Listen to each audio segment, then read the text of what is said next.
महाकरुणी तथागत भगवान गौतम बुद्ध, सम्राट अशोक जिन्होंने बुद्ध धम्म सातों समुद्र पार ले गए, और परम पूज्य बोधिसत्व डॉक्टर बाबा साहेब अम्बेडकर, ये तीनों को नमन वंदन तथा जिनकी लिखा हुआ ग्रंथ या जिनका संपादित किया हुआ ग्रंथ मैं पढ़ रहा हूँ, मिलिंद प्रश्न, उसके संपादक भंते जगदीश काश्यप जी, इनको भी मेरा भावपूर्ण नमन।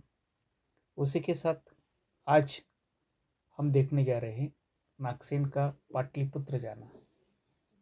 आयुष्मान असगुप्त बोले, तुम पाटलिपुत्र जाओ। पाटलिपुत्र में अशोकाराम में आयुष्मान धर्म रक्षित रहते हैं। उनके साथ भगवान बुद्ध के उपदेश को पूरा पूरा पढ़ लो। बनते, यहाँ से पाटलिपुत्र कितना दूर है? 100 योजन। बनते, बहुत दूर है। बीच में भिक्षा मिलना भी दुर्लभ है। मैं कैसे जाऊं? नागसेन, जाओ, बीच में भिक्षा मिलेगी। शाली चावल का भात जिसमें से काले दाने चुन लिए गए हैं, अनेक प्रकार के सूप और व्यंजन।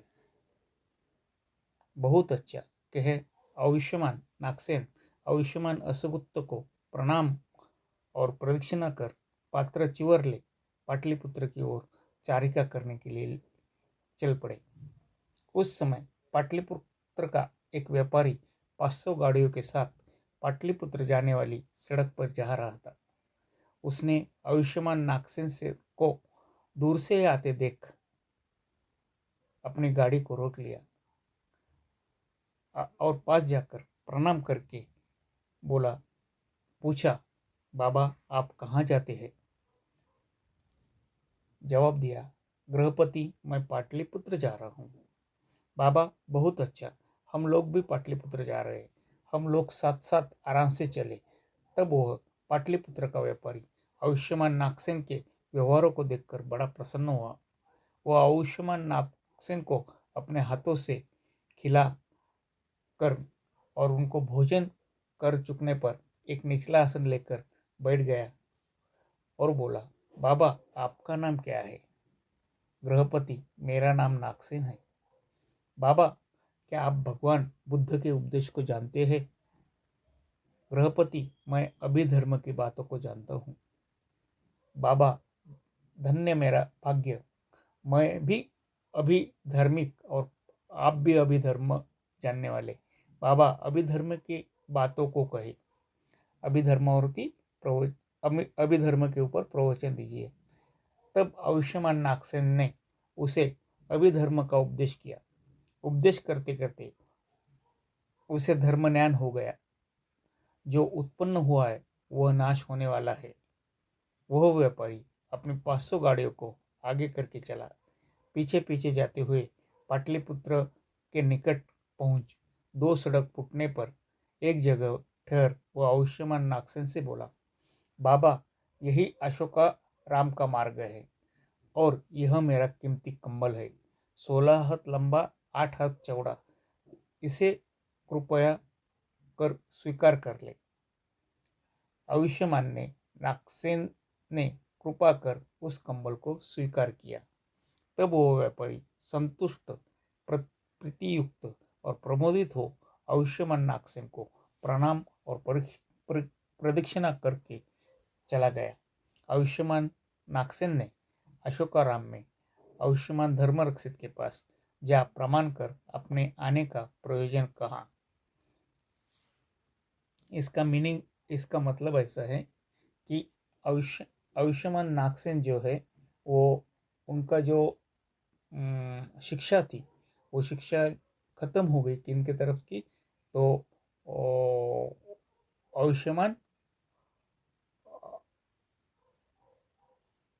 आयुष्मान असुगुप्त के पास की।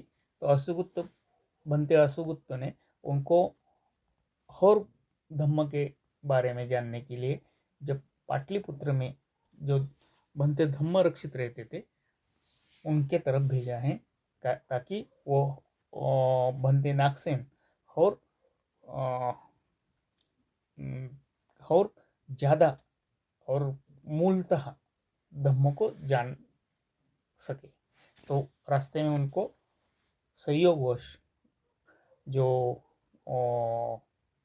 पाटलिपुत्र का व्यापारी मिला, उसके साथ उनका सफ़र थोड़ा बहुत आरामदायक हो गया, ऐसा हम समझ सकते हैं।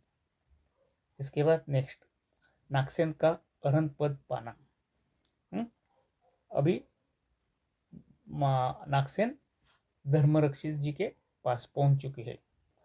3 महीनों के भीतर एक ही आवृत्ति में आयुष्मान नागसेन ने आयुष्मान धर्मरक्षित से बुद्ध के वचन तीनों पिटकों को कंठ कर लिया और फिर 3 महीने उनके अर्थों सहित भी जान लिया। तब आयुष्मान धर्मरक्षित ने आयुष्मान नागसेन से कहा, नागसेन, जैसे ग्वाला गौओं को केवल रखता है, दूध पीने वाले दूसरे ही होते हैं, उसी तरह तुम त्रिपिटक जान लिया तो क्या हुआ यदि श्रमण फल के भागी नहीं बने। श्रमण फल के भागी नहीं बने। बनते बस करे, अधिक कहने की आवश्यकता नहीं। उसी दिन रात में उन्होंने प्रति संविदाओं के साथ अरहंत पद प्राप्त कर लिया। ये हर एक का अपना एक मतलब रहता है। प्रति संविदाओं का मतलब मैं आगे जाके पढ़ने ही वाला हूँ और उस समय उसको उजागर करूँगा, उसकी इंफॉर्मेशन आप तक पहुँचाऊँगा। आयुष्मान नागसेन के इस सत्य में प्रतिष्ठित होते ही सब कुछ आनंदित हो गए और जो अरहंत होते ही नागसेन अरहंत होते ही हिमालय में जहाँ से नागसेन आए थे, वो हिमालय पर्वत में रक्षित तल में बाकी जो भिक्खु थे वो इकट्ठा हो गए और उन्होंने कहा कि आप अब अरहंत हो गए, आप हमारे तरफ आइए। तब आयुष्मान नागसेन को उन्होंने दूध भेजा। हिमालय पर्वत के रक्षित तल के ऊपर आने के लिए उनको कहा, किसने कहा? कोटिशर्त अरहंतों ने। अरहंत की बात सुन बनते नागसेन राजा मिलिंद का प्रतिवाद करके जो प्रश्न पूछ के तंग करता है, उसके लिए वो वहां पर पहुंच गए रक्षित तल पर। बनते अकेले ही राजा उसको प्रतिवाद बनते नागसेन को प्रतिवाद करने के लिए कहा गया तो उन्होंने कहा, बनते अकेले राजा मिलिंद को तो छोड़ दे। यदि जम्बूद्वीप में के सभी राजा आकर एक साथ प्रश्न पूछे तो मैं सबों का उत्तर दे के उन्हें शांत कर दूंगा। बनते आप लोग निर्मय होकर सागल नगर जाए। तब उन स्थविर भिक्खु ने सागल नगर को काषाय वस्त्र की चमक से चमका, ऋषियों के अनुकूल वायुमंडल पैदा कर दिया। मतलब सारे भिक्खु उसी सागर नगर की तरफ निकल पड़े। 14 लेसन, आयुष्मान आयुपाल से राजा मिलिंद की भेंट। उस समय आयुष्मान आयुपाल संख्येय परिवेन में रहते थे। तब राजा मिलिंद ने अपने अमात्य से कहा, आज की रात बड़ी रमणीय है। आज किसी श्रमण या ब्राह्मण के पास धर्म चर्चा करने तथा प्रश्नों को पूछने जाऊं। कौन मेरे साथ बात करके मेरी शंकाओं को दूर करने का साहस रखता है? राजा के यह पूछने पर 500 यवनों ने उत्तर दिया, महाराज, आयुपाल नाम का एक स्थविर है जो तीनों पिटकों को जानता है और बहुत बड़ा पंडित है। वह इस समय संख्य परिवेन में वास करता है। आप उसके पास जावे और उनको प्रश्न पूछे। अच्छा, तो बदंत आयुपाल मेरे आने की सूचना दे दो। अच्छा, तो उन बदंत आयुपाल को मेरे आने की सूचना दे दो। तब आज्ञा पाकर एक ने आयुष्मान आयुपाल के निकट जा दूध भेजा। जैसे दूध आयुपाल के तरफ पहुंचा, उसने कहा, राजा मिलिंद आपसे मिलना चाहते हैं। आयुपाल बोले, तो आवे। परवानगी दिया है, इजाजत दी। तब राजा मिलिंद 500 यवनों के साथ अच्छे रथ पर सवार हो संख्या परिवेन में आयुष्मान आयुपाल के पास पहुंच गया। कुशल सिंह की बातों के बाद एक और बैठ गया और बोला, भंते, आप प्रवर्जित क्यों हुए? आपका परम उद्देश्य क्या है? स्थावीर बोले, महाराज, धर्मपूर्वक और शांतिपूर्वक रहने के लिए मैं प्रवर्जित हुआ हूँ। बनते, क्या कोई गृहस्थ भी है जो धर्मपूर्वक शांतिपूर्वक रहता है? हाँ महाराज, गृहस्थ भी धर्मपूर्वक और शांतिपूर्वक रह सकता है।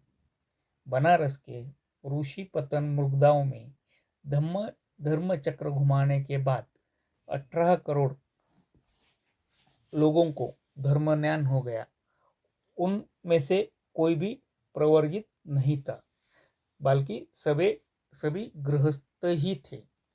फिर भी भगवान के समय, महासमय, महामंगल, समचित्त पर्याय, राहुलवाद तथा पराभव सूत्र के उपदेश जानने के बाद जिसने भी उपदेश सुना उसको धर्म ज्ञान प्राप्त हो गया, और वे सभी गृहस्थ थे, वो प्रवर्जित नहीं थे। बनते आयुपाल, तब तो आपकी प्रवर्जा निरर्थक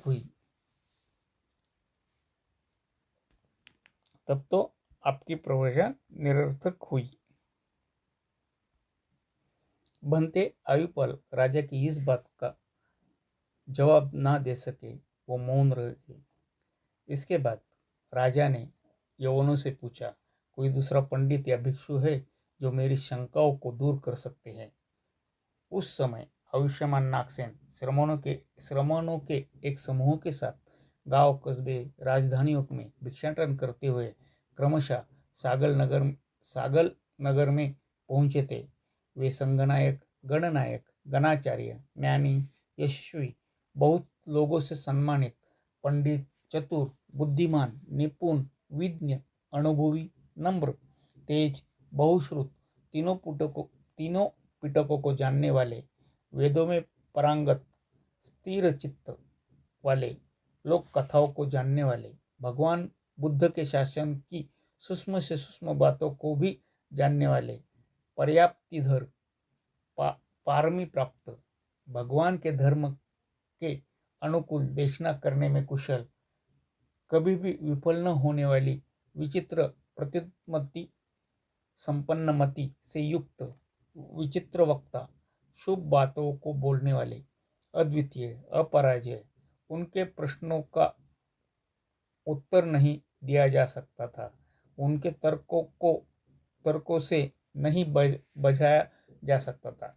सागर के समान शांत, हिमालय के ऐसे निश्चल, विजयी, अज्ञान रूपे अंधकार को नाश करने वाले, ज्ञान के प्रकाश को फैलाने वाले, बड़े भारी वक्ता, दूसरे मत वालों को पराजित करने वाले, दूसरे तीर्थकों को हराने वाले, भिक्षु, भिक्षुनी, उपासक, उपासिका, राजा और राजमंत्री सभी से सत्कार पाने वाले, पूजा किए जाने वाले, चिवर, पिंडपात, शयनासन, ग्लान प्रत्यय पाने वाले, उत्तम लाभ और यश पाने वाले, धर्मोपदेशक सुनने की इच्छा से आए हुए कुशल और विद्वान पुरुषों को, बुद्ध धर्म के नवरत्नों को दिखाने वाले, धर्म का उपदेश करने वाले, धर्म रूपी प्रकाश को धारण करने वाले, धर्म स्तंभ को गाड़ने वाले, धर्म यज्ञ करने वाले, धर्म ध्वज को पकड़े, धर्म भेरी को बजाते, सिंहनाद करते, बिजली के ऐसा तड़कते, मधुर वाणी से बोलते, करुणा रूपी बूंदों की सुखद वर्षा करते, अपने ज्ञान रूपी विद्युत को चमकाते, बड़े भारी धर्म रूपी मेघ से अमृत वर्षा कर लोगों को संतुष्ट करते सागल नगर पहुंचे थे। वहां आयुष्मान नागसेन 80,000 भिक्षुओं के साथ संख्या परिवहन में ठहरे थे। कहा जाता है, बड़े पंडित, वक्ता, निपुण, निर्भीक, सिद्धांतों को जानने वाले, समझाने में चतुर, त्रिपिटक के जानने वाले, 5 और 4 निकायों को भी जानने वाले उन भिक्षुओं ने नागसेन को अपना अगुआ मान लिया था। धीर गंभीर, मेधावी, सुमार्ग और कुमार्गों को जानने वाले निर्भय नागसेन, जिन्होंने परम पद निर्वाण को पा लिया था। उन निपुण सत्यवादी भिक्षुओं के साथ गांव और कस्बों में घूमते हुए सागर नगर पहुंचे थे। संक्षेप परिवहन में नागसेन ठहरे थे। जैसे ही पर्वत पर केसरी, वैसे ही वे मनुष्य के बीच शोभामायन होते थे। आज मैं यही रुकता हूँ। कल हम शुरुआत करेंगे आयुष्मान नागसेन से मिलिंद की पहली भेंट। उसके लिए कल का इंतजार करेंगे। अभी यही रुकता हूँ। आज तारीख है 6 जुलाई 2023। नमो बुद्धाय, जय भीम एंड धन्यवाद।